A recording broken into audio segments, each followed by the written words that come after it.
రుణమాఫీపై తెలంగాణ రైతులు గంపడాసలు పెట్టుకున్నారు. నూతనంగా ఏర్పడిన కాంగ్రెస్ ప్రభుత్వం ఈ నెల 9న రుణమాఫీ చేస్తామని చెప్పి నేటికి ఆ దిశగా అడుగులు వేయలేదు.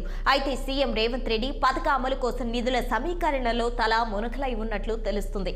ఎన్నికలకు ముందు వరంగల్ డిక్లరేషన్లో రాహుల్ గాంధీ హామీ ఇచ్చినట్లుగా ఎలాంటి షరతులు లేకుండా 2 లక్షల రూపాయలు రుణమాఫీ చేస్తారా లేక షరతులు విధిస్తారా అన్న దానిపై ఇంకా మార్గదర్శకాలు ఏమీ వెల్లడి కాలేదు.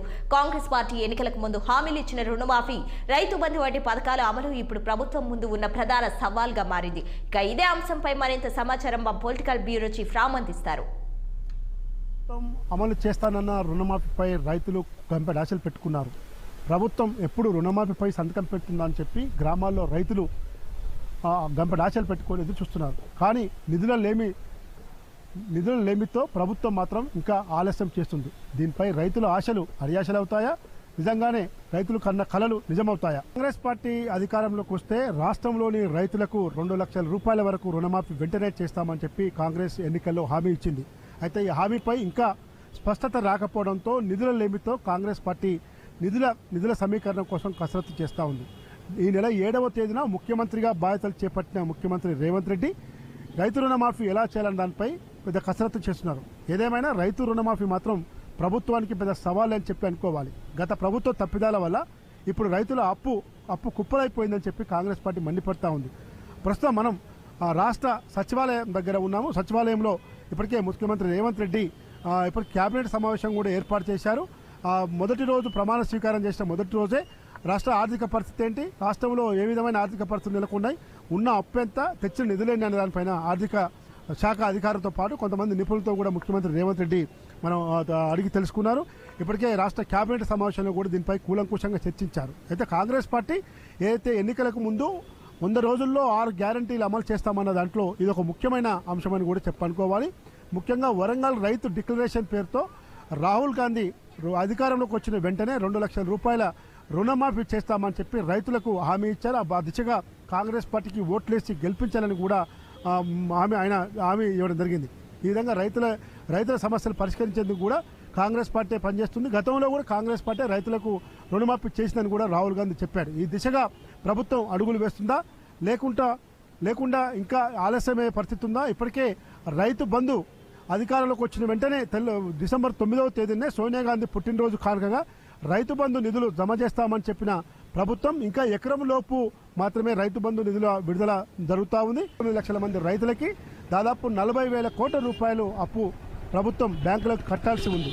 అయితే దీన్ని స్క్రీనింగ్ చేయగా 32,000 కోట్లకి ఈ అప్పు కుదించబడుతుంది. అయితే ఈ అప్పుకు సంబంధించిన విషయంలో ఏ విధంగా స్క్రీనింగ్ చేస్తుంది, ప్రభుత్వం కట్ ఆఫ్ డేట్ ఏం తీసుకుంటుంది, బీపీఎల్ కార్డు ఉన్న రైతులకే రుణమాఫీ చేస్తుందా, ఎన్నికలకు ముందు ప్రతి రైతు కుటుంబానికి 2 లక్షల రుణమాఫీ చేస్తామని చెప్పి హామీ ఇచ్చిన కాంగ్రెస్ పార్టీ ప్రభుత్వం ఎందుకు ఇంకా మీనమేషన్ లెక్క పెడుతుంది, రైతు రుణమాఫీ చేయడంలో ఎందుకు ఆలస్యం చేస్తుంది? ప్రస్తుతం మనం సెక్రటరీ నుంచి పూర్తి వివరాలు అందిస్తాం. రాష్ట్ర డాక్టర్ బిఆర్ అంబేద్కర్ తెలంగాణ రాష్ట్ర సచివాలయం మనం ముందున్నాము. ప్రస్తుతం రాష్ట్రంలో ఏదైతే 40,000 కోట్లకు పైగా రైతులు రుణమాఫీ అప్పు ఉంది. వరంగల్లో రైతు డిక్లరేషన్ పేరుతో చేసిన హామీ ఎందుకు ఆలస్యం అవుతుందో తెలుసుకోవడానికి మనం చూస్తాం. అయితే గత బీఆర్ఎస్ ప్రభుత్వం వరుస క్రమంలో రుణమాఫీ చేయకపోవడం వల్ల కొంతమంది రైతులు డిఫాల్టర్ కూడా మారారు. 2018 ఎన్నికల నాటికి రుణమాఫీ కలిగి ఉన్న రైతు కుటుంబాలకు అప్పటికి బీఆర్ఎస్ ప్రభుత్వం రుణమాఫీ చేసింది. బ్యాంకు అప్పులో ఉన్న వాళ్ళందరూ కూడా రుణమాఫీ చేసింది. కానీ ఈ ప్రభుత్వం నవంబర్ 7వ తేదీన ఏదైతే ప్రమాణ స్వీకారం చేసిందో అదే కట్ ఆఫ్ డేట్ తీసుకుంటుందా, లేదు రైతు నవంబర్ 9 సోనియా గాంధీ బర్త్డేను కట్ ఆఫ్ తీసుకుందా అని మాత్రం ఇంకా క్లారిటీ లేదు. ఏదేమైనా నిధుల సమస్యతో మాత్రం కాంగ్రెస్ పార్టీ ప్రభుత్వం బాగా ఇబ్బంది పడుతూ ఉంది. ఇప్పటికే దాదాపు 40,000 కోట్లు కావాలి. అయితే రైతు బంధు, రైతు రుణమాఫీ రెండు కూడా ఈ రైతులకు ముడిపడి ఉన్నాయి. ఈ రైతు బంధు సంబంధించిన విషయంలో దాదాపు 6,000 కోట్లు ఎన్నికలకు ముందు ఒక 25వ తేదీ 26వ తేదీల్లో రైతు బ్యాంకులలో జమ చేస్తామని చెప్పి అప్పుడు బీఆర్ ప్రభుత్వం ప్రయత్నం చేస్తే దాన్ని ఎన్నికల కమిషన్ అడ్డుకుంది. ఆ కాంగ్రెస్ పార్టీ డిసెంబర్ 3వ తేదీన గెలవగానే డిసెంబర్ 9వ తేదీన రుణమాఫీ మరియు రైతు బంధు 2 హామీలు కూడా అమలు చేస్తామని చెప్పి ఆ దిశగా ప్రభుత్వం శ్రీకారం చుడుతుందని చెప్పి ముఖ్యమంత్రి రేవంత్ రెడ్డి చెప్పారు. కానీ రైతు బంధు ఎకరంలోపే ఇంకా నిధులు విడుదలవుతూ ఉన్నాయి. రైతు రుణమాఫీపై అసలు ఎలాంటి ఆదేశాలు లేవు, ఎలాంటి కసరత్తు లేదు. ముఖ్యంగా ఆర్థిక రంగ శాఖ అధికారులతో మాత్రం ముఖ్యమంత్రి రేవంత్ రెడ్డి నిధుల సమస్య పైన బాగా కసరత్తు చేస్తూ ఉన్నారు. ఈ నిధులు కనుక ఈసారి ఇంకా ఆలస్యమైతే మాత్రం కాంగ్రెస్ పార్టీని ప్రజలు ఏ విధంగా విశ్వసిస్తారు, ముఖ్యంగా రైతులు కాంగ్రెస్ పార్టీ ఇచ్చిన హామీల పట్ల ఏ విధమైన విశ్వాసాన్ని చూపిస్తారో మాత్రం చూడాలి. ఇది ఓవరాల్గా రైతు రుణమాఫీ విషయంలో ప్రభుత్వం నిధుల లేమి లేకుండా కసరత్తు మొదలుపెట్టింది.